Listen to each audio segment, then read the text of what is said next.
सावरकर म्हणजे तेज. सावरकर म्हणजे काय? सावरकर म्हणजे तेव्हा, सावरकर म्हणजे तत्व, सावरकर म्हणजे तर्क, सावरकर म्हणजे तारुण्य, सावरकर म्हणजे तीर, सावरकर म्हणजे तलवार, सावरकर म्हणजे चैतन्य. मी देखील बाहेर कुणाला 2 जन्मांची शिक्षा दिलेली आहे. वरच्या देवाने एकच आयुष्य दिले होतं, पण न्यायाधीशांनी 2 दिली. तो कोणत्याही धर्मापेक्षा नेहमीच खूप श्रेष्ठ मानला जातो. आपण सर्व मिळून अखंड भारत निर्माण करूया आणि अखंड भारताच्या एका प्रखंड भारताची निर्मिती करूया. आपण आपल्या धर्माला फक्त कपडे, जानवे, शेंडी आणि गोमूत्रापुरतेच का मर्यादित ठेवले आहे? हे हिंदुत्व नाही, ज्यांना आपण हरिजन म्हणता. मी शोषित आहे पिढ्या हिंदुस्तानच्या. हिंदुस्तान, तुझं जीवन माझं जीवन, माझं जीवन तुझं जीवन. ऑक्टोबर 1920 मध्ये कालिकट केरळ येथील खिलाफत मंडळाच्या सभेत पंजाबाहून मौलाना अल्लाह बख्श आले होते. कालिकटमधील मुसलमानांनी खिलाफत मंडळाचे नेते रामनारायण नंबूदरी यांना समजावले की अल्लाह बख्श यांच्या भाषणापूर्वी हिंदू मुस्लिम एकता दाखवण्यासाठी जुलूसात अल्लाह बख्श यांच्या बग्गीला घोड्यांऐवजी हिंदू तरुणांनी ओढावे. यामुळे हिंदू मुस्लिम एकतेचा सुंदर संदेश संपूर्ण देशभर जाईल. नारायण आनंदित झाले. बग्गीत अल्लाह बख्श राजेशाही थाटात ताट बसला होता. मुस्लिम लोक सुभानुल्लाह सुभानुल्लाह आणि अल्लाहू अकबरच्या घोषणा देत चालले होते. हिंदू लोक अल्लाह बख्शवर फुलांची उधळण करत होते. हिंदू युवकांनी अल्लाह बख्शच्या बग्गीत घोड्यांच्या जागी स्वतःला झुंपून संपूर्ण कालिकटमध्ये अल्लाह बख्शला राजासारखी मिरवणूक काढली. मुस्लिम छाती अभिमानाने फुलवून होते. फक्त हिंदूंनी एक छोटीशी चूक केली की एका नायरच्या तोंडून अल्लाहू अकबरच्या मध्ये वंदे मातरमचा नारा निघाला. मुस्लिम तरुणांनी लगेच नायरला मिरवणुकीतून ओढून बाहेर काढले.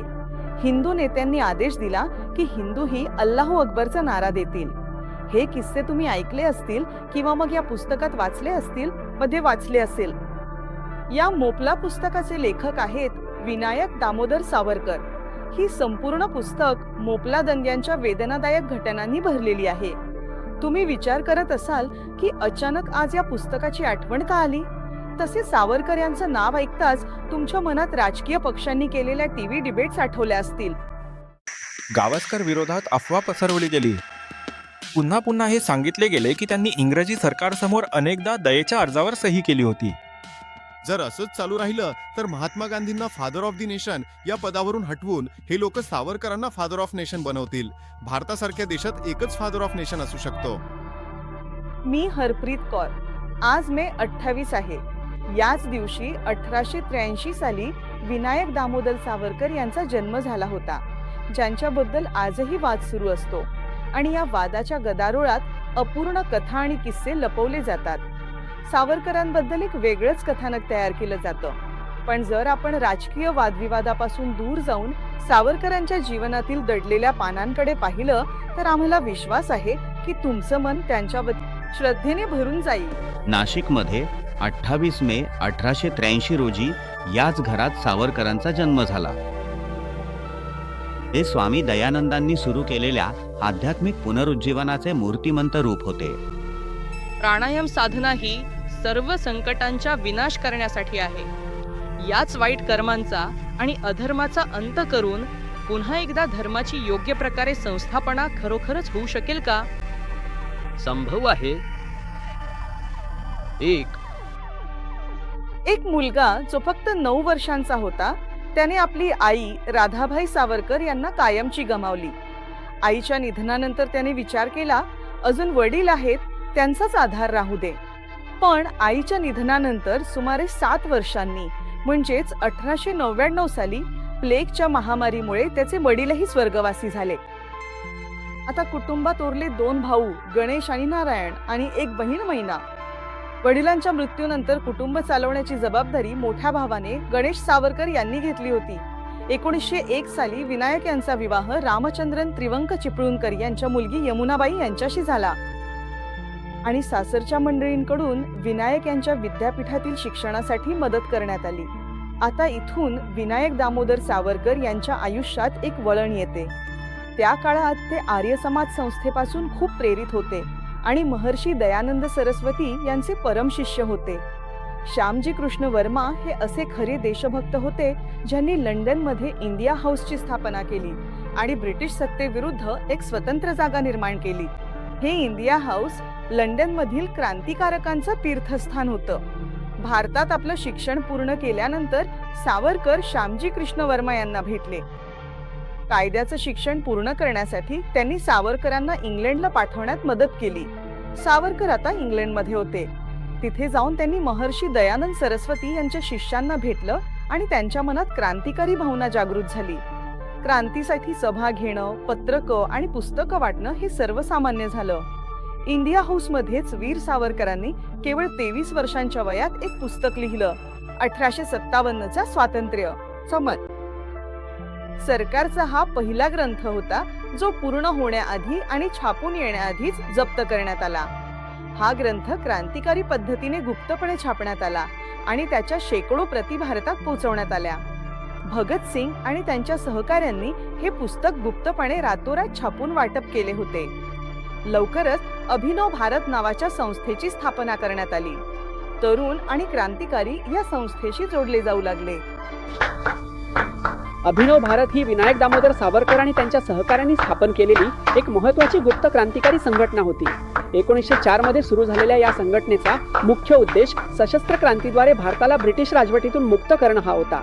भारतीय राजकारणात ही संस्था इतकी शक्तिशाली बनली की आता इंग्रजी सरकार तिला चिरडून टाकण्यात गुंतली. याच काळात भाऊ गणेश सावरकर यांना एका पुस्तकाच्या प्रकाशनाच्या आरोपाखाली देशद्रोही ठरवून काळ्या पाण्याची शिक्षा देण्यात आली. नंतर वीर सावरकरांनाही 23 सप्टेंबर 1910 रोजी जन्मठेप आणि काळ्या पाण्याची शिक्षा सुनावण्यात आली. त्यासोबतच सर्व संपत्ती जप्त करण्याचीही शिक्षा झाली. ते जगातील एकमेव असे क्रांतिकारक होते ज्यांना 2 जन्मठेपेची शिक्षा सुनावण्यात आली. 31 जानेवारी 1911 रोजी त्यांना अंदमानला पाठवण्यात आले. तिथे त्यांच्यावर अत्यंत अमानुष वागणूक करण्यात आहे.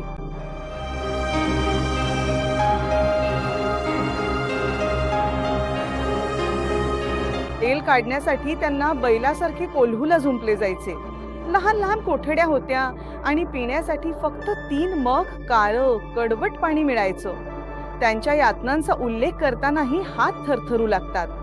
कोणत्याही इतर क्रांतिकारी महापुरुषांनी इतके हाल सहन केले नसतील, तेही इतक्या दीर्घ काळासाठी. त्यांचे भाऊ गणेश सावरकर देखील याच तुरुंगात होते. दुःखाची गोष्ट म्हणजे कोणताही क्रांतिकारी एकमेकांना भेटू तर शकत नव्हतेच, पण इशाऱ्यांनी सुद्धा बोलू शकत नव्हते. तुरुंगातील यातनांचा सावरकरांनी त्यांच्या माझी जन्मठेप या पुस्तकात उल्लेख केला आहे. 12 वर्षे त्यांनी काळ्या पाण्याची शिक्षा भोगली. त्यामुळे त्यांचे आरोग्य बिघडू लागले. संपूर्ण देशभर त्यांच्या सुटकेसाठी सरकारवर दबाव येऊ लागला. त्यांच्या सुटकेसाठी 70,000 स्वाक्षरांनी युक्त अशी प्रार्थनापत्र जनता सरकारकडे पाठवली. सामान्य माणसांपासून नेत्यांपर्यंत सर्वांनी स्वाक्षरा केल्या, पण गांधीजींनी मात्र स्वाक्षरी करण्यास नकार दिला. 1921 मध्ये दोन्ही भाऊ भारतात आणले गेले. 1924 मध्ये वीर सावरकरांना नजरकैदेत ठेवण्यात आले, पण सर्व बाजूंनी वाढणाऱ्या दबावामुळे आणि जमनादासजींच्या प्रयत्नांमुळे त्यांना 10 मे 1937 रोजी मुक्त करण्यात आले. 2 जन्मांची काळ्या पाण्याची शिक्षा भोगलेले वीर सावरकर आता स्वतंत्र झाले.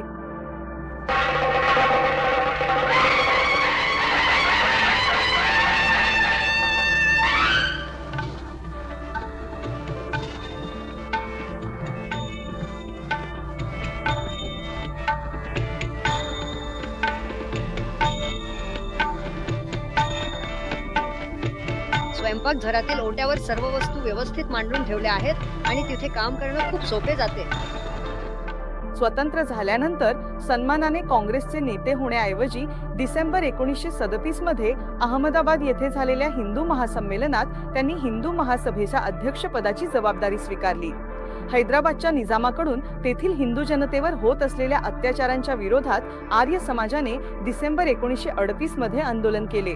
आर्य महासंमेलनात जाहीर करण्यात आलेल्या हैदराबादच्या प्रसिद्ध आर्य सत्याग्रह धर्मयुद्धात वीर सावरकरांनी हिंदू सभेच्या वतीने सर्वाधिकारी म्हणून सत्याग्रहात पूर्णपणे स्वतःला झोकून देऊन आर्य समाजाच्या मदतीसाठी पुढाकार घेतला.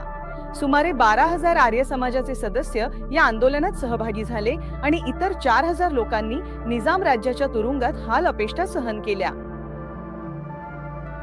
1944 साली कराचीमध्ये झालेल्या मुस्लिम लीगच्या अधिवेशनात सत्यार्थ प्रकाशच्या 14व्या समुल्लासाला इस्लाम विरोधी ठरवत त्यावर बंदी घालण्याचा प्रस्ताव मंजूर करण्यात आला. सिंधच्या मंत्रिमंडळाने सत्यार्थ प्रकाशच्या 14व्या समुल्लासाला काढून टाकण्याची घोषणा केली. एका अर्थाने अचानक सिंधमध्ये सत्यार्थ प्रकाशवर बंदी घालण्यात आली. देशभरात महर्षी दयानंद यांच्या शिष्यांमध्ये शोकाची लाट पसरली. दिल्लीतील एका भव्य आर्य संमेलनाने सत्यार्थ प्रकाशवर बंदी घालण्याच्या प्रयत्नाची तीव्र निंदा केली. व्हाईसरॉयला हजारो तार पाठवून या अन्यायकारक निर्णयाचा विरोध करण्यात आला.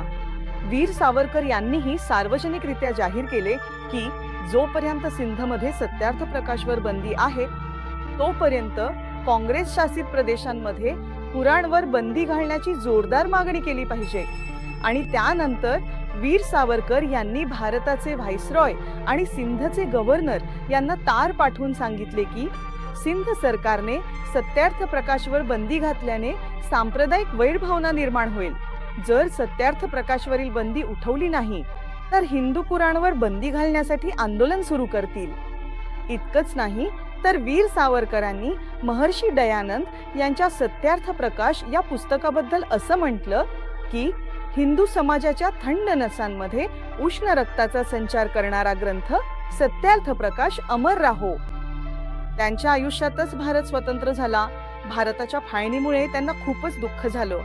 1948 मध्ये गांधीजींची हत्या झाली तेव्हा त्यांनाही अटक करण्यात आली, पण त्यांच्यावर कोणताही आरोप सिद्ध न झाल्यामुळे त्यांना सोडून देण्यात आलं. भारताने 1965 मध्ये ताशकंदमध्ये झालेल्या करारात जिंकलेली जमीन परत दिल्याची बातमी जेव्हा त्यांनी ऐकली तेव्हा ते दुःखी मनाने म्हणाले, हे मृत्यू तू मला आत्मसात कर, जेणेकरून मला देशाची आणखी दुर्दशा पाहावी लागू नये. ते आजारी पडू लागले. त्यांनी औषध आणि अन्न घेणं सोडून दिलं. 26 फेब्रुवारी 1966 रोजी वीर सावरकर हे नश्वर शरीर सोडून गेले.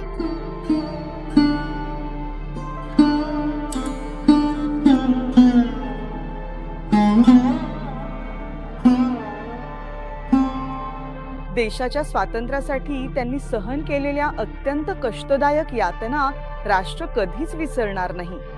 त्याग, तपस्या आणि राष्ट्रप्रेम हे नेहमीच भारतीयांना प्रेरणा देत राहतील. आम्ही या देशाला वादळातून बाहेर काढून आणले आहे. आता हे देश माझ्या मुलांनो सांभाळून ठेवा. हल्लेखोर, दंगे आणि त्यावर सावरकरांनी लिहिलेली प्रसिद्ध पुस्तक मोपला. प्रत्येकाने हे महान क्रांतिकारक आणि आर्य समाजाचा सत्संग नक्कीच वाचावा. तुमच्यातच माझ्या भारताच्या उज्ज्वल भविष्यासाठी आशा आहे. हे देश माझ्या मुलांनो सांभाळून ठेवा.